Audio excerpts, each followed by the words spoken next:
ಎಲ್ರಿಗೂ ನಮಸ್ಕಾರ. ನಮಸ್ಕಾರ ಪ್ರಭು ಸರ್. ಫಸ್ಟ್ ಟೈಮ್ ನಾನು ನಿಮ್ಮನ್ನು ನೋಡ್ತಾ ಇದ್ದೀನಿ ಎದುರುಗಡೆ.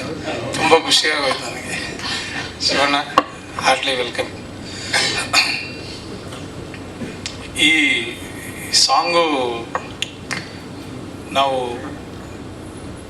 ಯಾವುದೂ ಥೀಮ್ ಇರಲಿಲ್ಲ ಈ ಸಾಂಗ್ ಮಾಡಬೇಕಾದ್ರೆ ನಮ್ಮ ಹತ್ರ.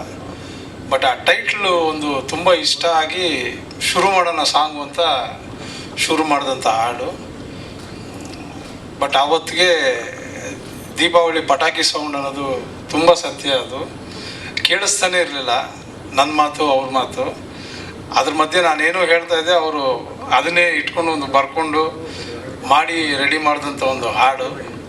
ಇದು ಇರುತ್ತೋ ಉಳ್ಕೊಳ್ಳುತ್ತೋ ಇರೋದಿಲ್ಲ ಅಂತ ನನಗೆ ತುಂಬ ಡೌಟ್ ಇತ್ತು. ಬಟ್ ನಾನು ತುಂಬ ಥ್ಯಾಂಕ್ಸು ಭಟ್ ಸರ್ಗೆ ಮತ್ತು ರಾಕ್ಲೈನ್ ಸರ್ಗೆ ಹೇಳ್ತೀನಿ. ನನಗೆ ಈ ಸಾಂಗು ಈ ಸಿನಿಮಾಲಿ ಈ ಥರ ಒಂದು ಅಂಬರೀಷ್ ಅಣ್ಣನ್ನು ಒಂದು ರಿಲೀಸ್ ಮಾಡಿರೋ ಥರ ಮಾಡಿ ಅದನ್ನು ತಂದಿರೋದು ತುಂಬ ಎಮೋಷ್ನಲ್ ಆಗಿದೆ. ತುಂಬ ಹತ್ತಿರ ಆಗೋಯ್ತು. ಒಂದು ಕ್ಷಣ ಅವರೇ ರಿಲೀಸ್ ಮಾಡಿದ್ದಾರೆ ಅಂತ ನಮ್ಗೆ ಅನ್ನಿಸ್ಬಿಡ್ತು. ಅಷ್ಟು ಚೆನ್ನಾಗಿ ಅದಕ್ಕೆ ವಾಯ್ಸ್ನೂ ಕೊಟ್ಟಿದ್ದಾರೆ. ಅದು ನಮ್ಮ ಸ್ನೇಹಿತರೇ ಕೊಟ್ಟಿರೋದು, ಗೋಪಿ ಅವರು ಕೊಟ್ಟಿರೋದು. ಸೊ ಇದು ಇಡೀ ಸಿನಿಮಾ ಕ್ಯಾರೆಕ್ಟರ್ನ ಹೇಳುವಂಥ ಒಂದು ಹಾಡು. ಅಫ್ಕೋರ್ಸ್ ಲಿರಿಕ್ಸು ಅವ್ರ ಬಗ್ಗೆ ನಾವು ಎಷ್ಟು ಹೇಳಿದ್ರು ತುಂಬ ಕಡಿಮೆ ಆಗಿಬಿಡ್ತದೆ. ತುಂಬ ಫಿಲಾಸಫಿ ಇದೆ. ಅದನ್ನು ತುಂಬ ಒಂದು ಡಾರ್ಕ್ ಹ್ಯೂಮರಲ್ಲಿ ಏನು ಹೇಳ್ತಾರೆ ಅದನ್ನು ಹೇಳಿರ್ತಾರೆ.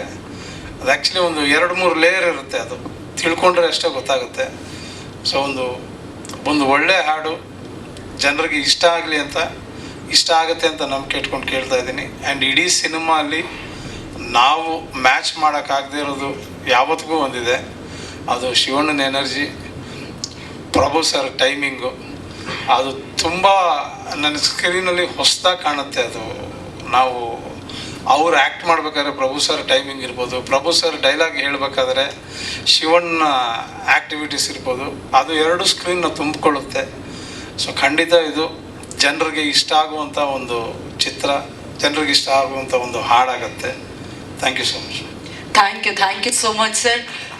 ನಿಮ್ಮಿಂದ ಈ ಚಿತ್ರದಲ್ಲಿ ಇನ್ನಷ್ಟು ಅದ್ಭುತ ಹಾಡುಗಳು ಬರಲಿದೆ ಅಂತ ನಾವು ಕಾಯ್ತಾ ಇದ್ದೀವಿ. ಆ್ಯಂಡ್ ಇದು one of the best song sir. Thank you so much for this. Thank you.